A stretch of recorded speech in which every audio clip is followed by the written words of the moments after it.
Hi guys, good morning. So after being burned all night long, this is what these people continue to do after the videos I've made. So the burning doesn't stop, the harassment doesn't stop. I still don't have any texts from the landlord about the stove or other matters concerning this apartment.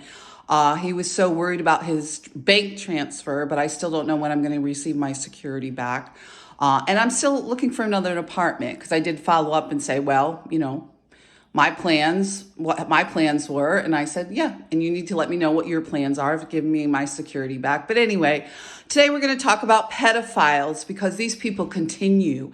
And when they locked me up at the jail, I had no clue why part of the harassment was going on. So if it comes out in a little bit of a jumble, you'll know why, because these are memories from when I had as a child. When Fred, who obviously now seems to be a pedophile, along with my other mother's boyfriend, Bud, that everybody knew. Well, Mr. Fred Braender was another man that I admired, respected, looked up to. He was a father figure. Yes, these men pretended to be father figures, but behind the scenes, this is what they were doing. My sister might want to start telling the truth because obviously she does have mental health issues from this. So you can stop making your comments about how it runs in the family because this is the failure of these agencies to do their job. Tammy Misek and her granddaughter, I forget what her name was, but they're both COs and they were too busy making threats about shooting people with guns, okay? So what does law enforcement do? Chase me around and tell me that I was brandishing a gun, which are lies, but we know how cops lie. Isn't that right, Mr. Spencer? Your girlfriends over there at the jail that are COs that I grew up with, they weren't friends of mine, Marie Rowley and Tammy Misek and these people from East End. They were friends with my mother because as soon as I got to my mother, she was on the phone with Rena Misek. Ain't that right, Rena? It's been a long time. And I had some nice things to say because I didn't know Tammy. I said to her, gee, weren't you friends with my mother? Because my mother did come in and then refused to pay the $100 bail because she was too busy wink, wink with Tammy Misek, who told the pod that she was boosting her retirement over there at the jail handing out a few trays. Yes, this is what this woman does now when her and her daughter are threatening people with guns, which I also made a grievance about. So this is what was going on at the jail. Not only that, but Mr. Braender's relatives were over there. Mr. Braender's brother had lived with his own daughter, supposedly had fathered a daughter, a son. The son was there on charges. His girlfriend was there on charges. And she was telling everybody how pedophilia was such a great lifestyle. And you can check that with the jail because everyone was pretty upset. But you know what the COs were doing? The COs were trying to insinuate that I had some sort of mental health issues because once again, my mother's boyfriend seemed to have some mental health issues. Now, mind you, I left for college when my sister was little. So I didn't really get the whole gist of it with this man. I didn't know him that long, Mr. Braender. He had been in the service.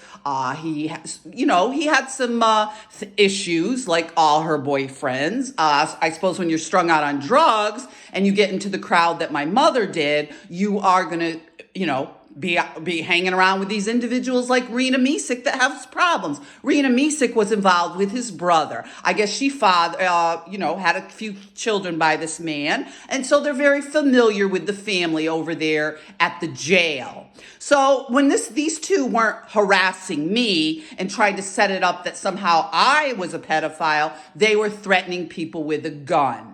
Okay, so you might want to recheck when you tell me to go live with my mother because my mother needs to come to terms with some of this stuff with her friends. Now, I don't know because Rena Misek supposedly is in law enforcement with her daughters and her families. Maybe my mother's intimidated. Maybe my mother has issues. Maybe you ought to talk to her and ask her why she continues to cover up for pedophiles. Is she afraid? Does she need treatment? Is she still on drugs?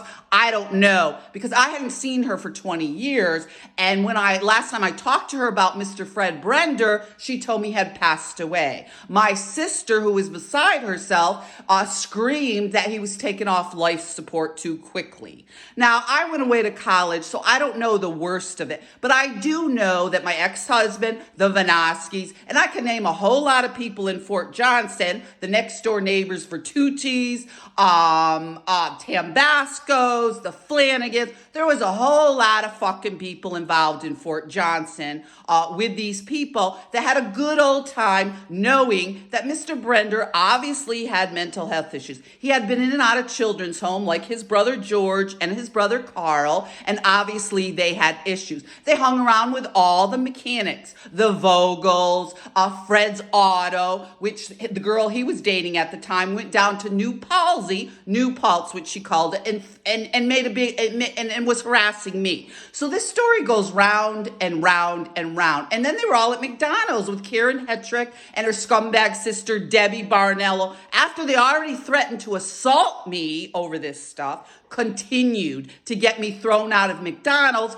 and then write a 4-page document to Mr. Spencer telling them how great they all were, which Mr. Spencer, I caught him over there numerous times running around acting like a 16-year-old boy, making up stories about illusionary pedophiles when there was real pedophiles to deal with. So maybe Mr. Spencer ought to start cleaning up the shit in his own family and his own friends instead of digging around in my yard looking for shit. Because, you know, it seems to me there was other children like my half-brothers that knew their father had family. Another one of my mother's boyfriends, Bud, and the rest of the family like Holly, who a lot of the cousins have died prematurely because alcoholism and sexual problems. And Georgia and Tony know all about that too. So we can continue to talk about how all these people run around doing all this stuff, making up lies with law enforcement, while all this continues and children continue to be abused. So this is what we'll talk about today. And this went on at the jail. They had nothing better to do but brag and laugh and make allegations and threats against innocent people when they weren't supposedly sexually assaulting other women who were trying to say things about the threats and the fact that they kept telling us that sexual assaults were no big deal and pedophilia wasn't either. And we can get more into that. Be safe.